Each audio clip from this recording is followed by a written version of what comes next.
I want to talk about the R word, rejection. As entrepreneurs and creators, we know only too well how it feels when someone tells us no. When the investor brushes off your pitch, when the client tells you we're going with the bigger firm, or when a launch just falls flat after months of hard work because no one wants it. I recently felt that sting and spiraled into despair. But then I pulled myself out of the pit. So I wanted to share how you can do the same so that rejection doesn't take you out of the game for too long. 10 years ago, I won an award for a youth novel that I wrote. So my whole family and we traveled back from the US to South Africa so that I could collect this award and get the tiny little bit of prize money. I decided immediately that I wanted to buy something tangible with the prize money. And what better than a piece of jewelry? So I bought a necklace in South Africa. It wasn't very expensive, but it was valuable to me because of the story, right? And then about a year ago, I put it on and I pulled it to heart and I broke the clasp. And I knew I needed to get it fixed, but I was hesitant to do it because I was afraid that I would get judged by some fancy jewelry store. But then I told myself, you're a mindset coach and an award-winning author. Just get over yourself and do it. And so I scrapped together all my courage and I entered this fancy jewelers. And it was everything I expected it to be. The velvet display cases and the big windows and light streaming in, showing the beautiful pieces and the staff. They looked as if they just stepped off a runway. The young man who was serving me was an exceptionally sharp dresser. His hair was perfect and his eyebrows, they were set to condescending. So I handed him my very humble piece of jewelry and asked, can you fix it? And then he whipped out a monocle. Yeah, they use it. They use it in jewelry stores. And he looked at my little piece of jewelry and he said, this is not gold. I was getting a little defensive at this point already. I told him, it is. It's 9 carats to be precise. He gave me the look, and took the piece of jewelry and went to the back of the store to consult with one of the technicians. And then he came back and he declared haughtily, we never service anything less than 10 carats. And in that moment, I felt so brushed off. I felt so not good enough. And I held my pose. I did. I gave him a tight little smile, but I was already plotting the blistering Google review. I was going to write, I will have my Julia Roberts moment, I decided.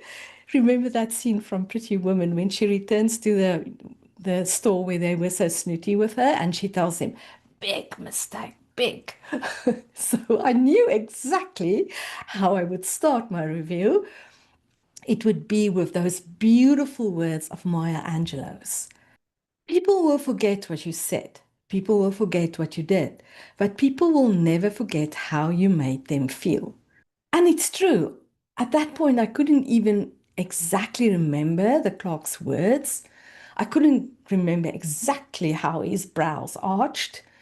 But the sting, it lingered on.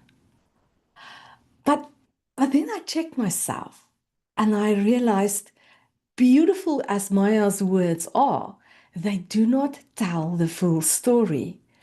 Because the words of the clock, they were just sound waves reaching my ears. And when I saw him raise his eyebrows and don his monocle, it was just light waves that reached my eyes.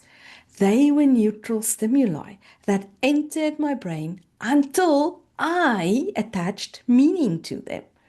What that day showed me was the clock didn't inject humiliation into my bloodstream, and investors and clients and algorithms, they don't either. The sting comes from the story we tell ourselves about what their words and actions mean. Oh, I get it. In the moment, in the middle of the crisis, it doesn't feel like a story. It feels so real. when the bank won't finance you and the deal falls through, when an employee you thought you treated well, they just betray you, or when a business partner announces out of the blue, I'm no longer working with you. It can feel as if the ground is crumbling beneath you. And the story, it appears fully formed. I'm not good enough. This will sink me. But here's a very important piece of insight. The fact that you have those intense emotions, that is actually proof that it is a story that's running in your mind. Why? Because feelings follow thought. Always, no exceptions. Feelings cannot exist without thinking. And here's the good news. That means the story is optional. Now, when you're feeling this overwhelmed or this hurt, you don't have to replace the current running story with a prettier one there and then. All you have to do is notice and tell yourself, oh, my mind is spinning a story right now, and that's why it hurts so much. It's like fiddling with an old radio. At first, all you hear is static, the noise of the story, the distortion of thought. But the moment the dial shifts and you land on the right frequency, the static falls away. The clear signal was always there, waiting for you to tune in. That little shift of noticing, that's where the light comes in.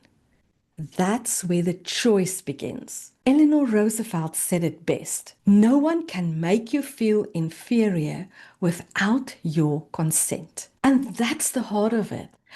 As entrepreneurs and creators, we are the ones handing out the permission slips to whom and what make us feel inferior. Be careful that you don't hand out that permission slip to yourself, rejecting yourself before anyone else can. We get to decide whether rejection means we're not good enough or if it's just part of the process.